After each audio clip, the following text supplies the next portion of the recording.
Hello, welcome to Cine-Lit. My name is Adam Marsh. Today's episode is all about that new Hollywood cinema movement of the 1960s and 70s and early 80s. It was such a fun conversation we had today that we've ended up having to crash it into two podcasts because one podcast would not contain it. Here's part one. I hope you enjoy. Welcome to Cine-Lit. We lost count of how many episodes we're in, but our April 2020 edition. Initially, this was going to be a James Bond-themed episode. However, with the Bond film being pushed back to November and causing chaos in the world of film programming, we've hastily pulled together a different podcast for today. We're going to be looking at the new Hollywood movement. It's been 50 years since the release of 5 Easy Pieces, and we feel that maybe now's the time to have a look back at New Hollywood, who's celebrating its 50th birthday this year. Before we kick off, let me introduce you to our co-host, Rebekah Taylor. Hi. Rebekah is my regular co-host, but from now on, we are going to be joined by a third member of our team. Please welcome Darrell Buxton to our regular cohort of guests. Hello, everyone. So Darrell's going to be joining us on a month-to-month basis now as providing our resident experts. That's what we're billing him as now. Resident expert, Darrell, no pressure.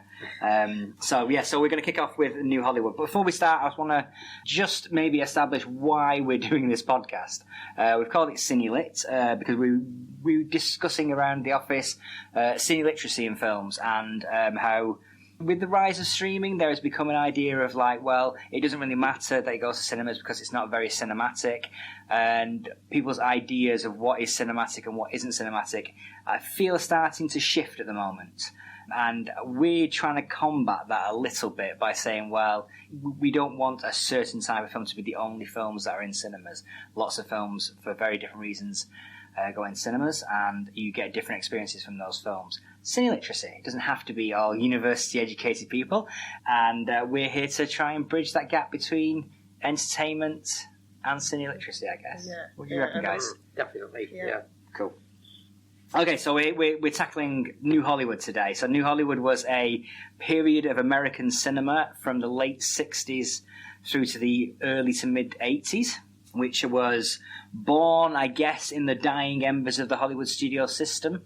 As those films were starting to fail and not do very well, a new breed of directors, a new breed of films were being made and being released into American cinemas to great success, and that became dubbed as the New Hollywood movement, also known as the American New Wave movement, I guess latching onto the influences from the French New Wave and the European New Wave cinemas that was happening throughout the 40s, 50s and 60s. So, New Hollywood. Yeah. Let's get in there. Let's get in knee deep. It's a big topic to cover. So we're gonna kind of take it in a chronological order. So we're gonna start off with like the roots of New Hollywood and the birth. And I know this is a topic that Darryl is very, very keen on. The birth of New Hollywood, the roots of New Hollywood. Very much, yeah. You've mentioned already the European New Wave, and I think a big influence on the New Hollywood scene. And let's look at that term New Hollywood initially. Let's explain to people that it's very confusing because it suggests that we're talking about new films, and we're not, of course. New Hollywood was a specific sort of critical phrase that was used for this batch of films, as Adam's already said, from the mid-60s through to the early 80s. And with it all kicking off in the mid-60s, one of the big influences was the European and maybe perhaps specifically the French and Italian New Waves. Which is quite fascinating because the French New Wave was massively influenced by the Hollywood films of the 1930s and 40s. The gangster films, the noir films. They were almost just like film elite itself, kind of like. I think that works its way through to the New Hollywood as well. In that the line you've got there is that you've got the guys at Cahiers du Cinema and so on. You've got Truffaut and Godard, and they're sort of enamoured by old Hollywood, vintage classic Hollywood, but they're doing their own little riffs on that. And then the guys in America who are watching those films when they're getting imported are thinking, we can make film. You don't have to be John Ford or somebody, or Mitchell Lyson or someone or Orson Welles to be able to make a big movie. You know, I'm sort of, here I am, I've just left university, I'm 18, you know, I want to pick up a camera, I'm going to go and make a film. And what the French New Wave is telling me is, yes, I can. You know, I think that it is weird how those influences all sort of filter through. And then what you get with some of the more arty side of New Hollywood is almost a combination of old Hollywood filtered through the European New Wave. We'll get on to talk about individual films later, but you look at the work of Bob Raffleson and people in the... you say Raffleson, I say Raffleson, you know, who knows? But, you know, this is the guy who created the Monkees and for TV, so that's what he's most famous for. But he was one of the key figures in the sort of early 70s aspect of all this. And his films would sit very neatly alongside those of Eric Romer, Godard, people like that. But also they're on themes that you might well have seen in a 1940s drama. Yeah. Yeah, I mean, I do find it fascinating that some of those New Hollywood films were imported European directors in the same way as they were imported European directors in the 1930s and 40s that were establishing Hollywood. Yeah. So you had that sort of, like, say, you had Antonioni going over. I guess one of his, Blow Up was a big key influence on New Hollywood. Yes, and that was massive influence. Yeah. And then you went over and did Zabriskie Point, which I guess you would incorporate in the New Hollywood movie. Oh, yeah. Well, we can name the specific films that those movies have influenced there. You know, there'd be no Conversation without Blow Up. There'd be no Brian De Palma's Blowout or a lot of De Palma's whole career. I was about to say De Palma owes a lot to that. You know. So, and then Zabriskie Point. Sort of, we talked about acid westerns in one of our early podcasts, and Zabriskie Point, right there. It's not a western, but it's doing the same sort of thing with the same sort of imagery, you know. And there's something in the air there where you've got art films and you've got exploitation films, and they're sort of doing the same thing, and they've sort of got the same influences, and they're often being made by the same people, or at least the same crews, you know, and with the same actors passing through them. You know, we're sort of jumping ahead a little, but you'll get Warren Oates and Dennis Hopper and people like that appearing in some piece of trash one week and then making something really arty the next. And you could almost put them on the double bill. Yeah. And it's sort of like a sense of freedom as well, because obviously we're going away from the studio system, you know, and the controls of that. So it gave actors the opportunity to sort of more decide what they want to do. So, yeah. Yeah, it did feel like more creative. They can control with the director rather than the producers and rather with the studios in that period. Yeah. So, boiling that down, Darryl, we've not talked about this man yet, but one of the key people in not just New Hollywood, but I guess Hollywood in the second half of the 20th century is Roger Corman. Beyond Hollywood, for me, the most important, certainly post-war figure in all American cinema. The landscape of American cinema, I would just be desolate if there'd been no Corman, if he'd not decided to produce and direct films in 1953-54, I cannot imagine what we would be being presented with as entertainment. So within the birth of New Hollywood, he played a very significant role in nurturing talent and giving talent opportunities. Yeah. So who are the key figures that he introduced? Obviously, one screams out as Jack Nicholson being one of the key figures in New Hollywood. I think what's important here is also to explain the reasons why Corman would have done that, and I think it's simply that he was given that opportunity and became a reasonable success, certainly perhaps on the sort of trashy sort of drive-in circuit and so on, with the sort of monster movies and gangster films and things that he was churning out. But he was given a lot of freedom, the word Rebekah's just used, by James Nicholson, another Nicholson, and Samuel Z. Arkoff, who were the guys behind American International Pictures. And as long as their films were making money, they sort of let Corman do what he wanted and gave him that freedom. And He was incredibly prolific. You know, he made 55 films over about 18 years. And because he was given that freedom, and because he wanted to develop into the sort of producer that he saw Nicholson and Arkoff were, when he had the chance to do that, rather than simply being a sort of conveyor belt director, I think he took that on board. He sort of thought, well, I was a young kid who was given a chance, you know, let me do that for other people. So yeah, to go through the list of names, you know, and some people will be aware of this who are listening, but if you look Corman up on Wikipedia, one of the first things that jumps out at you is this paragraph where it's just got this list of names, and it's Ron Howard, Martin Scorsese, Sylvester Stallone, William Shatner, James Cameron, Joe Dante, Nicholson being the big one, you know. And for Corman fans as well, there's like this second tier of the sort of cult names who never made it, but we love, like Jonathan Hayes and Dick Miller and people like that. So well, Dick Miller's like a recurring character actor in most of all of these directors that we're going to be talking about. Films, he crops up in small roles and all. Well, there's the funny thing, because Corman does that as well. You know, if Jonathan Demme makes a film, or if James Cameron makes a film, or if Ron Howard makes a film, there's quite often a part for Roger Corman in it. And he's normally playing a sort of variation on himself, or they do some little gag about him being a sort of penny pinching character, or a very officious sort of character. You know, it seems they always do a little gag with him and take one of his characteristics and build it into the little cameo that he does. So yeah, he's in Silence of the Lambs and things like that. You know, and so he's done a bit of acting. But yeah, Miller is like this sort of iconic totemic sort of figure as well, and it's always great to see either Dick or Roger himself sort of appear, you know, in one of these mega budget award winning movies. I think you mentioned AIP, American International Pictures, earlier on, and I guess feeding into the sort of like the compost from which New Hollywood is going to grow. You had AIP bringing over to America European films. I guess one of the key moments, I guess, that led to the birth was like the Monopolies Commission saying that studios couldn't own cinemas and the whole chain. So cinemas started being able to book films from whoever. There was no like, you have to take all Paramount films, you have to take all Universal films.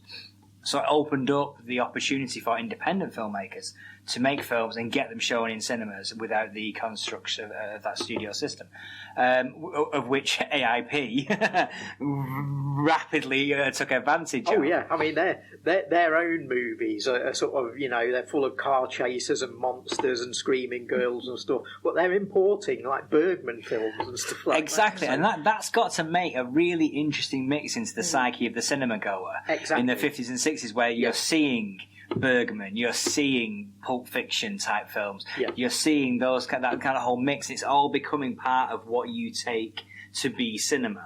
It's not just a studio message of this is what cinema is, A and B movies, and the A movies are important, the B movies are not. It suddenly became, well, all movies are important in this period. You got Bergman films alongside Invasion of the blood-sucking farmers from Mars or whatever, you know, alongside each other. So how do you distinguish what's art and what's not? And this is also happening at the sort of second tier of American cinema as well, because in the 50s you've still got your big spectacles, you know, you've got your you know, Betty Davis is still around, and you've got your Hollywood musical coming through, and Hitchcock's making the best work of his career, you know. But just under that surface, you've got directors like Don Siegel and Joseph H. Lewis, who are doing these incredible sort of tense, gritty sort of and arty thrillers they're doing this mix in a single 80-minute film. You know, something like The Big Combo or Invasion of the Body Snatchers. You know. Big Combo is a fantastic movie, great noir movie. And wouldn't that fit right into the French New Wave? Absolutely, But it would also, you could play that at a drive-in as well. And these are the sort of American films I'm talking about. So this is all going on as well. And this itself has its own influence on New Hollywood. And you can bet Roger Corman was watching those films with absolutely.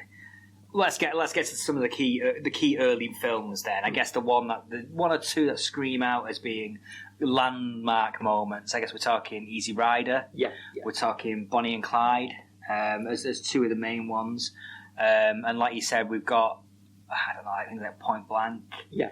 John Boorman, and again a lot of the sort of like Hollywood things that you should mention, Seconds and things like that. Yeah, I'd just jump back maybe a couple of years to start with, because one name that is going to be like the core, I think, of this discussion is Jack Nicholson. We've mentioned him a couple of times already, and you did suggest that there was a possibility that this might have been just a podcast Jack about Nicholson, Jack Nicholson, and we've sort of developed it a bit. But I think he's the name we're going to keep coming back to.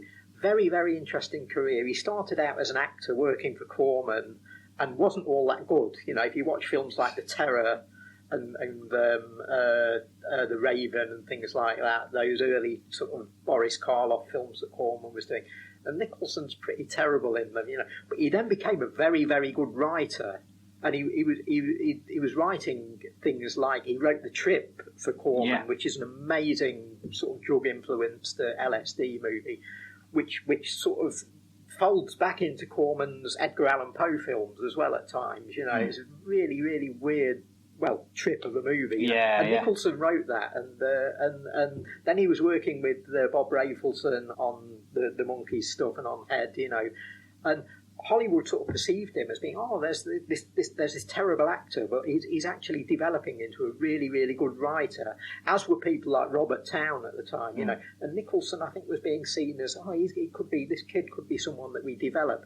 And then, because of the way this all operated, everyone got their mates into their movies, you know. And Hopper and Fonda got the chance to do Easy Rider. And it was like, there's this great part, we need an actor for it. Jack will do, you know. And he comes in, he steals the show, you know, and his career as an actor finally takes off. So yeah, I think The Trip and Head and some of the stuff that Nicholson was writing, and The Wild Angels as well, the Corman film. The Peter Fonda one, isn't it? Yeah. I mean, people will know the line from that was sampled in Loaded by Primal Scream. Yeah. Showing our age there, Darryl. Well, your age and my age. God, that's 30 years ago now. That's not new, is it? Talk about new Hollywood, you know. But yeah, what happens after that is Easy Rider, and then the floodgates open. So you've also got like the Monty Hellman things, like the shooting and Riding the Whirlwind, which we talked about when we were talking about Acid West. Sure, I guess that's feeding in, but I guess the and what you're getting with those films is you're starting to get the performers that people will know to this day, and some of them are still working or were working until recently. Yeah. You've got people like Warren Oates, Nicholson, Harry Dean Stanton in those movies, you know, who had careers of decades long. Yeah. And yet here they are taking their first little steps and knocking it out of the park from day one, you know. I guess Easy Rider also felt like the culmination of a countercultural movement that was happening across culture and art and cinema and film and music and all facets of American life. And this film, I guess, crystallised it in one moment. And it was a massive success. And there's been arguments over who properly directed it ever since. What was the feeling at the time? I mean, not that you were around at the time, Darryl, but what do you feel was like? Because Dennis Hopper from this film got to do the last movie, which we talked about on the Jodorowsky one of the great acid westerns. It is. But he shot 70 hours of footage and it was an absolute mess. And then you had Peter Fonda, who was also claiming to direct the film, who didn't go on to direct that many films afterwards. So who do we believe? Well, I mean, I was around at the time. I was 7, so and,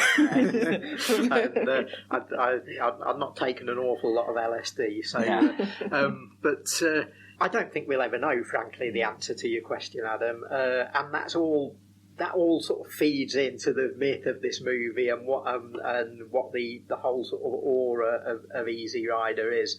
And I almost don't want to know. You know, I want this to be a film that's come out of the ether. It's the child of The Wild Angels and The Trip, basically.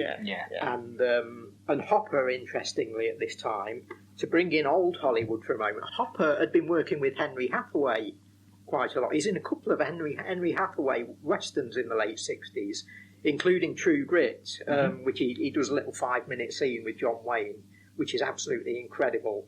Hopper doing every single method acting tick that you can possibly want to see, and Wayne standing like he's made out of stone and not moving, and you don't know which one to watch. They're both incredible, and it's the best human evocation of that old phrase about an unstoppable force meeting an immovable object. Yeah. And you're seeing that in human form in True Grit in that one scene. And it's a scene that encapsulates New Hollywood sort of trying to come in and old Hollywood sort of resisting for a little bit. You've got this little crossover period in sort of 68, 69 where that's happening. But I think the fact that Hopper had done those westerns is great for Easy Rider, because basically a lot of people have said this, it's all shot on sort of classic western locations. They're riding their hogs through places that you'll recognise from western movies, and Hopper's wearing a cowboy hat. So Easy Rider is following on from the Monty Hellman films. Is that the breakthrough for the acid western? But as a film in New Hollywood, again, it's almost as vital as Corman. In fact, in terms of mainstream recognition, more so. I find it fascinating. Obviously, again, similar. I didn't watch it at the time, and I didn't watch it until the 90s. So I'm looking at it as a historical piece whenever I watch it. I'm sure it's the same for you, Becky. And it encapsulates a certain period of time, which, to be quite frank, I can't really understand, because I wasn't there to live it and seeing. I wasn't living the roots from which that film was coming out. So I'm always looking at it from a detached point of view. I'm not sure that's the best. I'm not sure that's what they wanted from the film viewer. No. They want you, the film viewer, to be completely absorbed into that film. In the same way, the trip, you go on the trip with Easy Rider. I don't think that's as easy to do years later. But the great thing about that is that what our generations sort of know and perceive about the 60s is all learned from music and movies, I think. And the music and movies was being produced by these kids. So you've got Roger Corman on one hand, and you've got people like, the sort of entrepreneurial music producers. Certainly in Britain, you've got these people like Larry Parnes setting up the whole Billy Fury, Joe Brown thing, and then you've got Brian Epstein with the Beatles, and Andrew Loog Oldham, and people like that, and they're almost like Roger Corman figures in the music industry, So they're shaping the vision of what we perceive as the 60s. As my dad always says, like Summer of Love 1967. It's like, Summer of Love 1967 didn't happen in Bolton, mate. Exactly. It wasn't happening there. But because we listen to Sgt. Pepper and we watch The Wild Angels and Easy Rider, and we think, hey, man, it must have been cool being there, And the reality, not many people were, but if you lived in California or Liverpool, fine, but, not many people did, so... Yeah, I slightly disagree with that, because obviously I'm much younger, and you can see when you watch sort of the studio films that they're very much sort of more in a straitjacket and very compliant to like the American values and sort of the whole institution and establishment, and you can just see. Particularly like Dennis Hopper, he was in a lot of studio films. He's actually in one of my favourite films, Warner Brothers film Giant, with James Dean. So he was in studio films. And then when I saw Easy Rider later on, you can just see the sort of freedom that they have. And I think even though obviously I don't know 100% what it was like to be in the 60s, you can kind of sense that whole feel of getting rid of sort of the establishment and maybe not following necessarily the rules. You're on the tail end of the civil rights movement, and then you've got the Vietnam War. And I think, Easy Rider sort of represents one of those films that's kind of like, we don't always have to play to the rules. We don't always have to believe or comply to the American dream. And even though, I can't understand what it would be like in the 60s, that does come across even to today. Yeah, I mean, it's like a bomb. Yeah. A cultural bomb dropped in the late 60s, like change is coming and here it is sort of thing. Yeah. What's interesting is that, and in your notes for the talk, Adam, you've actually mentioned a couple of these titles. Mainstream Hollywood is actually changing as well at this point, and I think you would have had to be there and had to be sort of following the releases of the films and seeing when things were coming out and what was being made alongside one another to see how they sort of influenced each other, because I've not really worked out the timeline on this. But you've got stuff like, you've mentioned Point Blank and Bonnie and Clyde, and there's films like The Wild Bunch, and they're all coming out around this time. And they're all major studio movies, you know, and they're not being made by kids. But they've got the same sensibility as Easy Rider. I think that's the start of, like, I mean, I guess nowadays when people say it's an indie movie, I don't think people really know the difference massively between what a Hollywood picture is and an indie picture. But in the 60s, you knew the difference. Yeah. You knew the difference. You could see it on the screen, the difference. Well, you basically got you know, you've got Paramount, Columbia, Universal, Warner Brothers, MGM, and if it's not made by them, it's an indie film. Exactly, you know? Whereas now, most films are indie films that get picked up by Paramount to be distributed. So it was, I guess, the difference was stark back then. So you probably wouldn't know. Well, that's an indie. That's a mainstream one. That's you know. And where the films played fed into that as well, because you'd have drive-in cinemas, and you'd have. You'd even have sort of indoor hardtop cinemas where the trash would play, and indie and trash would sort of pushed into the same category, you know, which this whole movement explodes now, you know. But then you'd have your sort of your mainstream and your elite stuff and your Barbra Streisand films and your Oscar-winning musicals and stuff coming out in the big theatres. And there was a very, very clear, very marked difference. And then, as we were talking about on an earlier podcast, you then got into the whole midnight movie thing. So you've got this whole cult movie thing coming through, where people like John Waters, who were making films for peanuts, could actually get their films shown in cinemas. You know. Well, I mean, we talked about some of the independents, and that. It was quite a boom. I mean, one of the most successful independent movies of all time was made 1968, Night of the Living Dead, which is not something you would necessarily think of a new Hollywood film, but it embodied all of that. You know, it came along at the same time. And also, you know, it was a comment on Vietnam. So we talked about that. So it was commenting on this, and beyond that, you had people being able to tell different types of stories, I guess, as part of the new Hollywood movement. So you had, like, Night of the Living Dead, a whole new take on what a zombie movie was. But you could double bill that with Easy Rider, because they've got the same ending. You know, they're telling the same story. Yeah, exactly. One's a zombie film. One's about hippies trying to sell drugs, you know, and trying to find themselves. They're pretty much the same story. When it boils down to it. And a lot of these films it is down to this, again, Rebekah's word, freedom, and people wanting to protest things, and, you know, in the wake of civil rights and all this, and Vietnam, and all the things we've already mentioned, you know, there's a lot in the air at that time, and there's this sense through the hippie movement that they can actually change stuff, you know, this sort of futile sense that, we might be able to take over the world, you know, and that's actually reflected in some of the films as well, you know, where hippies do take over the world, and what's interesting with the films where hippies take over the world is it doesn't work out well, you know. I can't think of a film where that generation sort of in the plot of the movie sort of gets power and then it all works out fine. You know, I don't think there is one. There are lots where it doesn't. You know. Well, there's quite a lot of a streak of nihilism running through a lot of the new Hollywood films, which doesn't tend to bode with happy endings. Yeah. So we talked briefly about Bonnie and Clyde. One of the books that I read in the 90s when I was getting into cinema and I was learning more about cinema and particularly cinema theory and cine literacy and expanding my cine literature was Peter Biskin's Easy Riders, Raging Bulls. Fairly cheap, accessible book. Really easy to read in a sense that you whack through it, no problem. And it boiled down the key moments. Now, his take on it, which appears from what we've been discussing, is slightly different to our take on it, is that Warren Beatty was the more driving force of New Hollywood, where we're thinking more Jack Nicholson.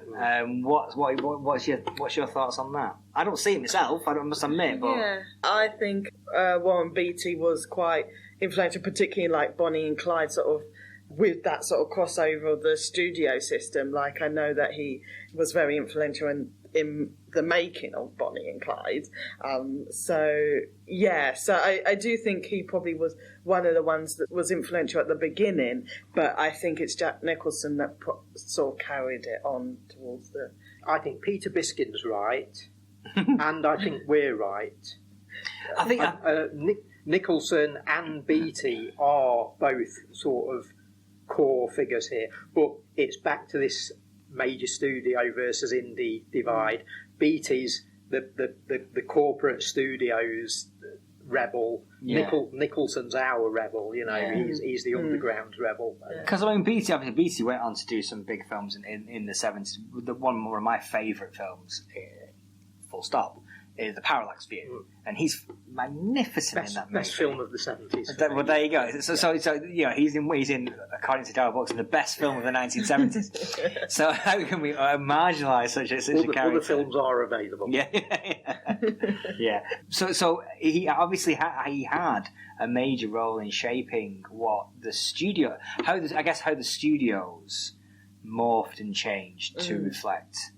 New Hollywood. Yeah, because The Parallax View is an interesting title to bring up there, because that was part of a whole movement of sort of conspiracy thrillers, and this is around the time of Watergate happening. Absolutely, So that's feeding into cinema as well. And again, would the major studios have dared do that 5 years earlier? You know, had it not been for Easy Rider and the Corman. Well, you think, 5 years earlier they were making the Green Berets, with John Wayne. And this is, even though these films are coming out made by Paramount or Warner's or whoever, you know, there's a lot of ideas in mainstream big budget American cinema of that time, that early 70s period, that would not have happened without this movement that we're talking about. So another figure that I haven't actually put on this list that we on our sort of like notes for the show today, but it occurred to me that as I was thinking more of the seriousness, is Robert Evans, the producer, who obviously he was, I guess, one of that sort of like countercultural wave of like Jack Nicholson, Roger Corman, and he was in charge of Paramount. Yes, so he was producing. Yeah, well, he was like major Nicholson. films. He'd been a sort of failed actor in the late 50s, you know, and it was like both of those guys. It was like, oh, Robert Evans, Jack Nicholson, you're both terrible, you know, you'll never make it in the movies, you know. And then sort of 15 years later, they're the two biggest guys in Hollywood, you know. But Evans is a vital figure, you know, and I suppose the story to tell there is about the making of The Godfather. You know, Mario Puzo's done this sort of best-selling novel. Hollywood wants to make it into a movie, and their thought is, you know, we need to get an Italian director, and Robert Evans is sort of behind that, you know. Who's an Italian director in Hollywood? And of course, Corman has created one. You know, there's this guy called Coppola who by now has got a foot into mainstream Hollywood himself. He's done Finian's Rainbow, and he's done You're a Big Boy Now, and he's done The Rain People. You know. And so he's done Finian's Rainbow has been this sort of, you know, one of these great sort of bloated musicals that were popular at the time. The other films are very interesting, quirky little movies, even though they've been made for a mainstream studio. They've still got one foot in that indie sensibility. And then suddenly it's like, oh, we're doing a mafia movie, it needs to be done by an Italian director. That's the sort of myth. I don't know how true that story is, but that was Robert Evans was behind sort of giving Coppola that job, which, as we know, then led to an amazing career for Coppola, great success for the studio, arguably an even better sequel, or a film that a lot of people see as being even better 2 years later, Coppola directing that. Apocalypse Now comes from that. Dennis Hopper comes back into the picture then. You know, this stuff all rolls round and around. And yet, Evans, certainly in terms of The Godfather, which is the film I know it best for, a vital figure. But he I mean, there is precedent for this, because if you go back to people like Irving Thalberg in the 30s, you know, the studios weren't averse to taking guys who were sort of, you know, 32, 33, 35, and saying, you're in charge. Yeah, here's the keys, So that pretty much covers most of the birth of Hollywood. And then those films start winning awards. We've talked briefly about the Godfather, but you have those Hollywood, I guess particularly the Hollywood studio pictures of the new Hollywood movement start to win awards more so than the indies like Easy Ride and those kind of pictures. Yeah, but what tends to be happening there is they're doing what Robert Evans did on The Godfather. They're hiring Martin Scorsese and De Palma and Hopper and all of these guys we've talked about to work for them and make a lot of these films. Yeah.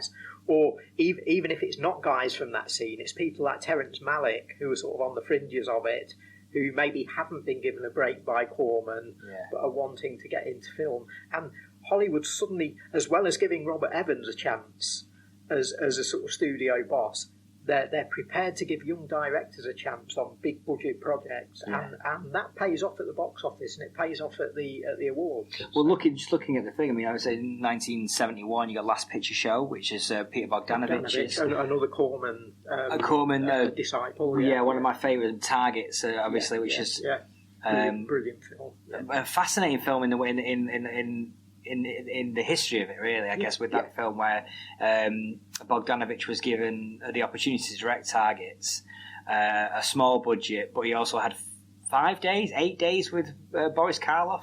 Yeah, it varies from 2 to 5 to a week.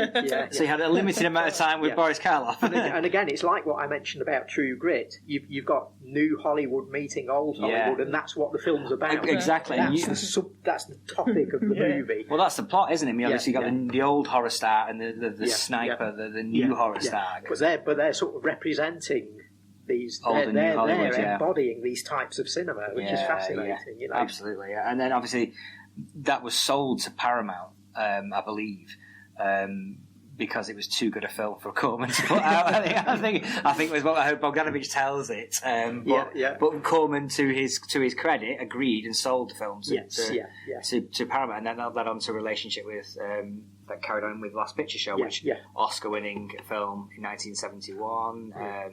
Then we get 1971, we get French Connection as well, which again wasn't a studio picture, but you had Friedkin directing. Who's another figure who wasn't part of the LSD trippy sort of Corman scene, but he was making films. He was sort of emerging at the same time as that, and again he'd got his own individual voice and he'd got things to say. So, absolutely, So you had French Connection. Obviously, then the Godfather came in and swept the board. You had American Graffiti, which I'm not sure won Oscars, but it was definitely a big studio picture. A massive box office hit. Yeah. And at a time when you didn't really get that sort of thing. That really did literally pave the way for Star Wars later on, because it was huge financially. At a time when the idea of the notion of a film being a massive financial hit only really applied to Gone with the Wind and The Sound of Music. And suddenly, I think in the 70s, you started getting, there was like this unexpected audience that I think had first come out for Easy Rider, and then it was like, okay, what's next? There's this whole, and I'm sure the executives and the studio heads were all sort of thinking, we don't understand this. Where are all these customers coming from? Well, that line right there, the studio saying we don't understand this, reoccurs throughout cinema history, doesn't it? Exactly. So, but I think it typifies this period of flux in the 70s, the fallout from the birth of New Hollywood. And the way this fledgling sort of takes flight, and we've suddenly got Scorsese and Coppola making films for the big studios, but being allowed, again, it's this word freedom, being allowed to do what they want and make Mean Streets and make The Conversation, make these interesting films, which it all revolves around. Again, Mean Streets and The Conversation could fit right into the French New Wave. Absolutely, Yeah. When you talked about massive box office hits, obviously we get The Exorcist in 1970, and the idea that a horror story like that would be such a financial juggernaut. It just never happened. I guess previously it was like Bride of Frankenstein period, where it was like 1930s was the last time horror had such a big impact. And the box office figures for those movies, inflation. If you don't adjust for inflation, they took about $300,000 or something. That wouldn't have bought lunch on the set of the Blues Brothers or something. No, exactly. Yeah. And then you got like Chinatown, 1974, Jack Nicholson again, which is Robert Town scripting as well, who come through the Corman school. And then you get like Conversation, Coppola's follow-ups, The Godfather, One Flew Over the Cuckoo's Nest in 1975, which is interesting because that's a foreign director being imported, which again harks back to the way it was done 20 years before. And then at the end of the sort of like political thrillers, conspiracy thrillers of Pacula, All the President's Men in 1976. Well, he did Parallax View as well, of and course. Clue before that, So you've got that mini trilogy. This little trilogy almost parallels George Romero's zombie trilogy. You've got a little isolated story at the start in Clue, which sort of parallels Night of the Living Dead. Then you've got the Parallax View, which sort of expands it a little more. And then you've got All the President's Men, which is the biggie, And Romero's zombie films don't necessarily quite follow in terms of theme and the way they're sort of put together. But I think in terms of size, it's interesting how Romero's making these zombie films and making very political zombie movies. And you've got Pacula doing these sort of conspiracy movies. And he does the same. He does a little intimate one. He does this one that's a little bit bigger and widens the thing a little bit and leaves it hanging as to quite how wide it all is. And then you've got a film about Richard Nixon. Fascinating trilogy, that Pacula trilogy. Taxi Driver in 1976 and Raging Bull, I guess, in 1980. And then the sort of like the big Apocalypse Now, 1979, was a huge critical success. And again, Hopper's presence in Apocalypse Now is fascinating for me because that ties this whole thing together. It makes Easy Rider and Apocalypse Now almost the bookends. I think as far as mainstream viewers go, I think if they were looking at New Hollywood, you'd say, Easy Rider at one end and Apocalypse Now at the other, and they both got Dennis Hopper in. The people who really delve into this stuff would take your parameters, I think, Adam, and say, it probably starts in 1965 with Monty Hellman doing his sort of Corman financed westerns, and then it ends with sort of De Palma and Coppola, and you've got this new breed of people like John Carpenter coming through by then as well. In sort of the early 80s, 82, 83, 84, it's sort of winding down a little bit. Okay, that was the end of part one of the Cine-Lit episode around the New Hollywood movement. Join us for part two as we follow the final days of the New Hollywood movement, how it fell from favour and how a series of very expensive flops brought the whole thing crashing down. Yes, join us for part two.